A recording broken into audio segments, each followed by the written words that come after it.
So as we get started, I want to thank everybody once again for joining the OSU Leadership Center for this series in our webinar series, so this portion. We are recording this, as I stated before, and we will be sharing it widely on our YouTube video channel.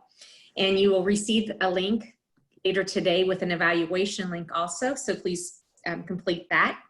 And I'm very pleased to reintroduce to many of you Dr. Jeff King, who is co-director of the Leadership Center, and he's going to be covering strategies to navigate times of uncertainty for today's webinar. And once again, Emma Newell, who is our intern, is going to be the session's moderator. And so if you have questions, please leave them in the chat box and Emma will ask them on your behalf at the end of the webinar. So welcome everybody, and here's Jeff. Thank you, Beth, and welcome everybody. Excited that you're able to join us here again today. Some of you have heard me before. Just a quick little bit of background on myself. As Beth mentioned, co-director of the OSU Leadership Center.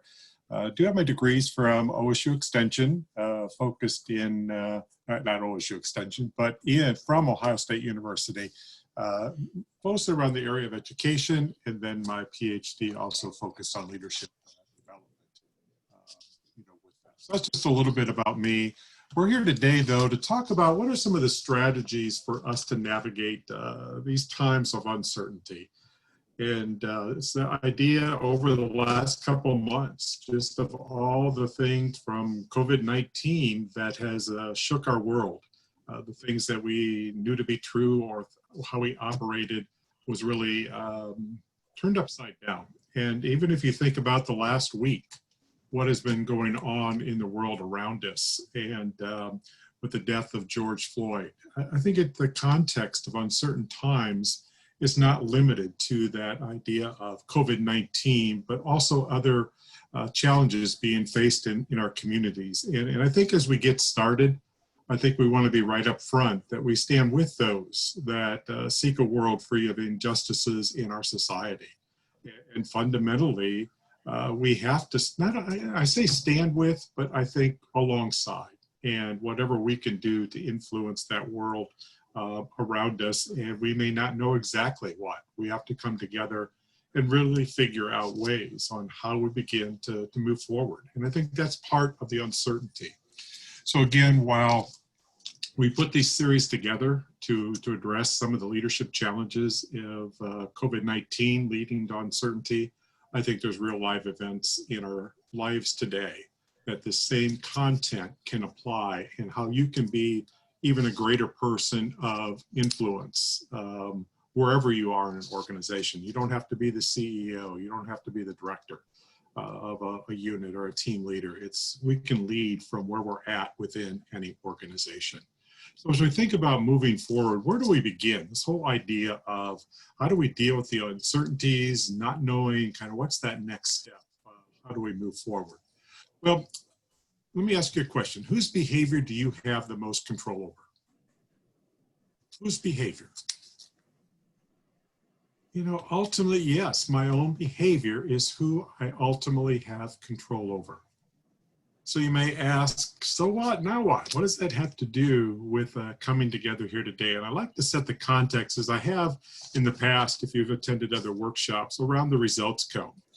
And I think it really relates to the topic and the strategies that I'm going to leave you with today. The results that we get in whatever we set out to do, whether it's at work, whether it's in our families, whether it's in the communities, our results come from our behaviors. How do we go about addressing the issues or moving things forward or influencing people around us? We think of, gosh, what behaviors do I have to do?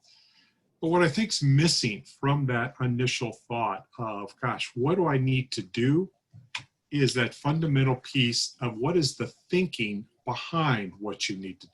And I think that's where fundamentally we can begin to change ourselves and control ourselves and help us to lead through uncertainty. How do we navigate the waters when they become rough? And it's not just identifying what to do, but it's the thinking behind it. Because in uncertain times, behaviors change based on what we know and how we apply the information, which is fundamentally, to me, is that whole piece of thinking. So the fundamental strategy. So as we go forward, and we're not looking at any one field here, not just looking at education, not just looking at manufacturing, not just looking at the healthcare field. We're looking at it from a broad leadership perspective. So where do you begin? That idea of whose behavior do we control? I think fundamentally, we begin personal and organizational missions. You know, why do you do what you do to a degree? And think of that personal mission or that organizational mission as the island in a rapids of a raging river. You know, what is that point of stability that I can stand on that's going to drive my thinking or give me that ground where I feel everything's coming around me, but how do I stay in that, stay put and begin to navigate that? It's my center point of guidance. And you see on the bottom right-hand corner here, that idea of the results code. I think our personal missions become a part of our thinking when the world around us begins to change so rapidly we're trying to catch up with it. Because if we don't ground ourselves there, I think it's like being pushed down the river. We just react to many different things. And I think many times in our work lives, we think of ourselves in the context of my job.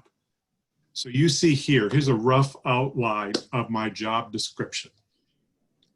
But I'm not talking about a job description when it comes to this idea of personal mission. What is our thinking that's driving during that time? It's more about what is my purpose is for me, be the best for the world by continuing to grow, to learn and grow so that I can be most effectively build capacity in others at home, at work, at home, in our communities, and throughout the world. And what I mean by this being a strategy is when things get a little tense, when I'm not sure, gosh, what's that next thing I need to do? And just like many of you, some days just aren't very pleasant. You know, it can be crappy days. So why do I do what I do? And I think it goes back to, okay, here's my purpose. What is that step that I can begin to do? Even when things I'm not sure about around me, I stay grounded in why do I do what I do?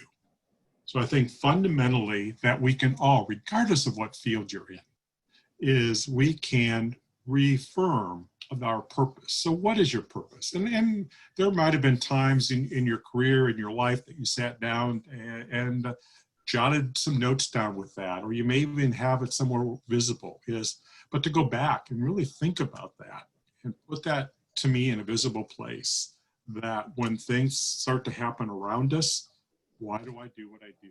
And let that be a foundation of how we begin to move forward. Because in uncertainty, we're not sure those next steps. If we don't know where you're going, any road will take you there. So that's that idea of knowing, gosh, where am I grounded? Where are you grounded as a point of reference as I begin to address? Because remember, ultimately, you have only control over your own behavior, and it's your behavior that influences people around you. When you show up in the right way, people react to you differently, as opposed to, oh, just all over the place. So that's where I mean that idea of we can influence others by first showing up to these conversations, showing up to our work, showing up in our community with that idea of knowing what our purpose is. So I think that's a fundamental piece that I have used for myself and I've seen successful throughout my career. Another piece that comes down to a foundational strategy, I think comes to this whole topic of emotional intelligence.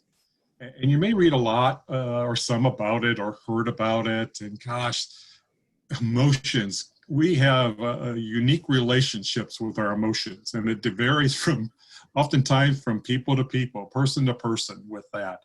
But if I were to ask you, how many of us have emotions? Gosh, we all do to some degree. We all have emotions. Some are more, I guess, visible in sharing their emotions. Some keep them closer to themselves. Myself, I'm one that probably keeps them more close to myself with that. But it's that idea we all have emotions. Now think about uncertain times. What happens to that feeling, that emotion, when we come to uncertain times? And I think emotional intelligence, the kind of the reference point that I have here is the ability to recognize, own, and shape your own emotions is a critical skill in uncertain times. So what do I mean by recognize, own, and shape? Well, I think first of all, when things are happening around us, or our coworkers start to maybe get on your nerves, or gosh, why are you asking those questions? We have to recognize there's an emotional response that often happens inside of each one of us. So first of all, recognize that emotion, that we have those emotions, that they are caused by things around us. They may be caused, but the second item is own it. Well, if somebody says something to me and then I take offense of that, okay, I want to blame the other person. No, I have to take ownership. I feel this way. This is the result. It's mine. Because if I don't own the emotion, I have no desire to change it. It's easy for me to blame somebody else. So that idea of recognizing we have emotion, own it, that's my feeling, and then shape it is the appropriate response. How do I begin to move forward? And this doesn't say don't have the emotion, because we're going to have that emotion. If we look at it, we may not like what that emotion's causing us, but it's still having the emotion because it's a natural part of who we all are. But it's that idea of understanding, how do I begin to move forward with that? How do I correct my thinking about it? Because it may be I just think that somebody wants to do something to me or do something I'm working on, when in reality, it's just my reaction to it. So that's where changing our thinking then allows me to respond in a different way. And both you and I aren't going to be perfect in that, because there's going to be times that you and I forget. But it is a piece that more we think and remind ourselves, I believe we have that greater influence over all of us. And fundamental to emotional intelligence also is this idea of empathy. And if you've read much on leadership in literature and research, you're going to see that empathy is often a skill that's lacking overall. It's easy to say, I can have empathy. I feel for you, whatever that may be. But in reality, I think we are limited sometimes in how we practice it. And what I mean by empathy is tuning in to what, how, and why people feel and think the way they do. And I don't think and there's different definitions. I realize that that's out there. And coming from the emotional intelligence perspective, I think that empathy is really keyed in trying to better understand what somebody is feeling and why. And it's not to feel what they're feeling. Because I think once we start feeling what somebody else is feeling, we lose some element of objectivity. Now, when I say objectivity, I don't mean doing away with emotion. It's that idea when we understand why somebody feels the way they do, what is their thinking behind their action, then I think we better understand the situation and how we can begin to navigate that. Just think about the protest happening in the world around us right now. The call for empathy, I think here is very clear. How do we try to better understand where individuals are coming from? For myself, a white male, can I truly understand everything that's happening around? I haven't experienced it, but see that's where empathy comes into play, is that we try to better understand what somebody's been feeling and why, and then what can we do about that? How, by informing our thinking, then our behaviors can follow that piece there. And ability to judge, non-judgmental, and putting into words what somebody is saying. And here's one for us to think about too. Sometimes in leadership roles, empathy over authority. I think from leaders, many times you have positional power or positional influence by who you are or your name or your title. You can tell somebody, here's what you need to do. Well, in times of uncertainty, I think empathy has to override some of that authority. You may have the authority to tell somebody what to do and how to do it, but that's going to be short run, and you're not going to get real compliance. You're going to make it compliance, but you're not going to get adoption. So it's that piece of empathy. How can we slow things down, better understand and see where people are coming from. And I think a lot of that has to do with listening. Now, if I were to ask you, how many of you are good listeners? Yeah, gosh, sometimes I'm better than others. But it's how do I try to listen, truly listen to the message, be acknowledging your acceptance of what the person is saying, is nodding your head, it doesn't mean that you're agreeing with it, but it's that idea that you want to hear more. So much more of the message that we perceive from somebody else is not the words they use, but their body language, their tone of voice. So we have to understand that piece coming in. And listening doesn't mean agreement. I can sit there silently listening to the person, but it doesn't mean I'm agreeing with it. I'm just trying to better understand it and not to judge or criticize. Now, do I sometimes judge and criticize? Do you sometimes judge and criticize? Probably so. But that's where that idea goes back to own that emotion, own that thinking, and now reshape it so you can really seek to better understand. Because understanding does not equal agreeing. Understanding does not equal agreeing. And I think times of uncertainty, the richness of our discussions can really come from reminding ourselves, excuse me, of that piece. And then the last thing that I want to mention about the emotional intelligence, and this is in your handout, is the mood elevator. Elevators, what do elevators do? Yeah, they take us places. We go up and down. What about a mood elevator? Well, you got your own mood elevator. Does our emotions ever go up and down? Yes, they do. I wish they were always in the upside, but they are sometimes on the downside, especially in times of uncertainty. But what I want to remind you here is that idea when those emotions in the lower part of the mood elevator are coming in, it lowers the quality of our thinking. We often do things because we feel justified in doing it, as opposed to what is right. Whereas those higher level emotions can help us to make more decisions. So what if I can't feel grateful, wise, and creative in some times of uncertainty? You see in the middle where the red, curious, and interested is try to move your thinking to being curious and interested. Because I think when we're curious, we're more likely to ask questions as opposed to making more statements. So that's that kind of a visual piece you can post somewhere just to remind you as you begin to move forward. Another strategy is this whole idea of innovation over restriction. I think in times of uncertainty, we have to find different ways to do things. Think about how to add value to service, add value to products around you. That sometimes when things are uncertain or things start to tighten down, we want to restrict things. In many ways, I think then we got to try to do things differently. Even with the Leadership Center, we've done most of our programs, myself done most all of my programs face-to-face. Well, with COVID-19 lockdown, we have to think differently. How do we begin to approach content and deliver it in a different way? How do we think differently about what we do to still to add value to the people around us? How do we still provide information that can help people deal with day-to-day challenges in the idea of uncertainty? So that innovation over restriction.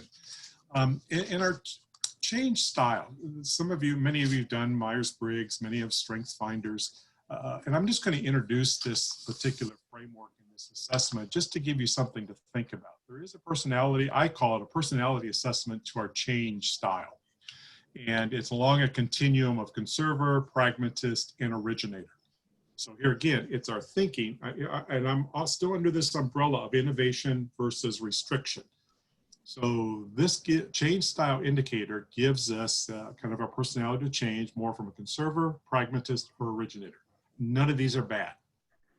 You are who you are, but your organizations and you are some combination of these pieces. And what their preferences are for conservers, prefer current situations over the unknown, explore the structure, prefer faster and more radical change. Goal is to better utilize resources for conservers. Then we'll go over the originators, challenge the current structure. Conservers prefer change that is incremental, whereas originators prefer change that is more expansive. Rules and policies should be followed for conservers, and originators' rules and policies are the problem. We need to throw things and change things. Now think about this whole idea of innovation versus restriction. Our natural tendency to think about these things can be different based on where we may fall on the continuum, based on where your team falls on that continuum. My point here is I fall right at the conserver and the pragmatist. So I know that about me. So what I can have to continually remind myself of is, how do I think differently about a situation? Because even though I fall with that conserver and pragmatist, I can still put and remind myself, how do I think differently? How do I change rules? What are rules that are holding us back? That's where I think you and a team can better understand that. And I think this is in your handout, why look at change style. So that is something that you may want to dig a little bit deeper into. And I think we have a workshop this fall that digs deeper also into the change style preference. But fundamentally, I think that's a good insight to each of us as we begin to move forward, because it's not just about what your insights are or just what your styles are. I think it also aligns with what are the preferences of other individuals. So again, and let me just briefly, you see the graphic here, you may think, gosh, what are all those numbers? Well, at the bottom, you see 25%, 50%, and 25%. First of all, realize this is on a continuum. It's not just one or the other. Roughly our population is 25% conservers, 50% pragmatists, and 25% originators. Now, some fields of study may be higher in one area than the other, with that, but that gives you an idea. And then the numbers 60 to 60 is where the assessment, you do the assessment, and that's where you fall. So again, I share this tool that's out there as a potential strategy in thinking about innovation. We show up differently to conversations and can approach innovation in different ways. Because you can also, originators coming up with a lot of new, different ways to do it, conservers can help put things into action, put legs under it.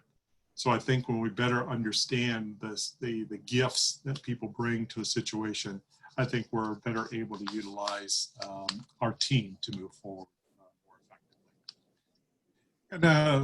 And another strategy or a piece to remind ourselves as we're in these times of uncertainty is realism over optimism. And what do I mean by that?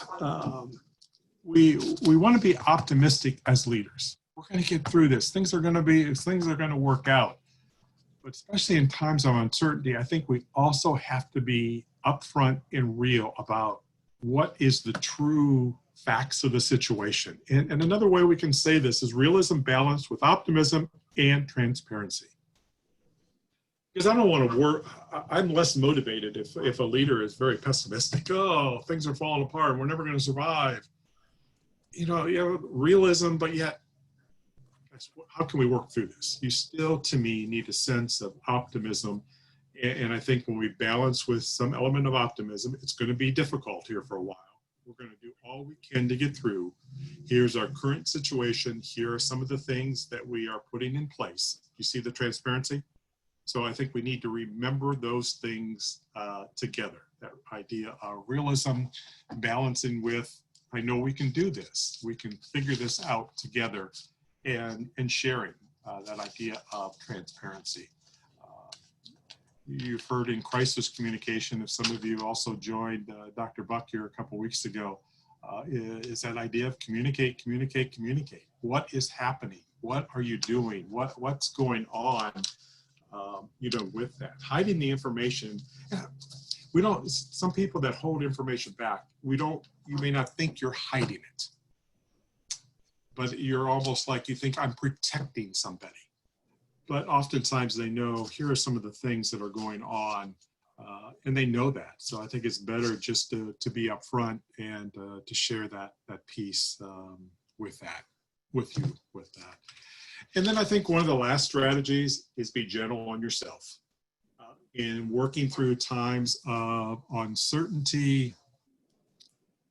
It's not going to be perfect. You're going to figure things out, learn more about yourself, try different strategies. You may go down one road and work with a team and it's not working right. Don't blame yourself for causing something. It's okay, what can I learn from that? And how do I begin to move forward? So I think that is really some of the core strategies I think that I like to leave you with. And I wish if you followed all those strategies, I wish your trail to success looked like this, but you know it's going to look more like this piece here. The real world is the right-hand side. And what I got to remind myself, and I think what you have to remind yourself in times of uncertainty, when you're in the middle of that going back and forth, you think we're failing. But what do you notice about the right-hand side? You come out the other side further ahead.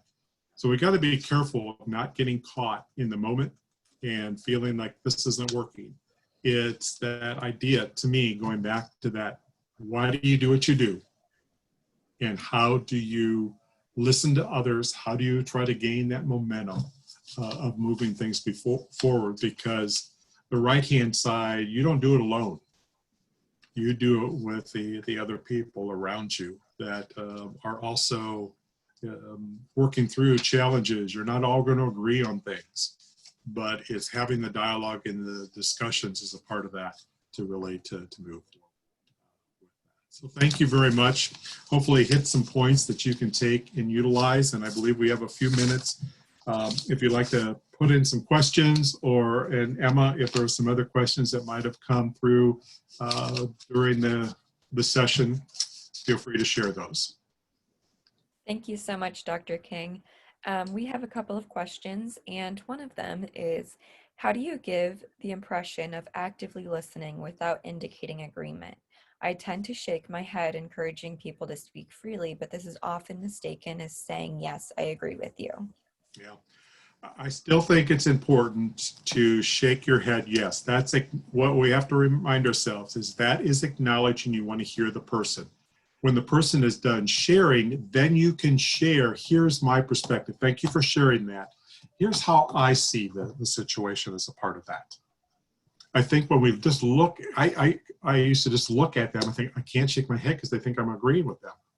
I think there's that separation, but we have to then voice what we may disagree with. We have to come back and to share another perspective, I think, with that. So I think one is, I think we acknowledging the shaking of the head, yes, is a part of confirmation in communication, is that I'd rather hear what you have to say. I don't want to close it down because I want to better understand it.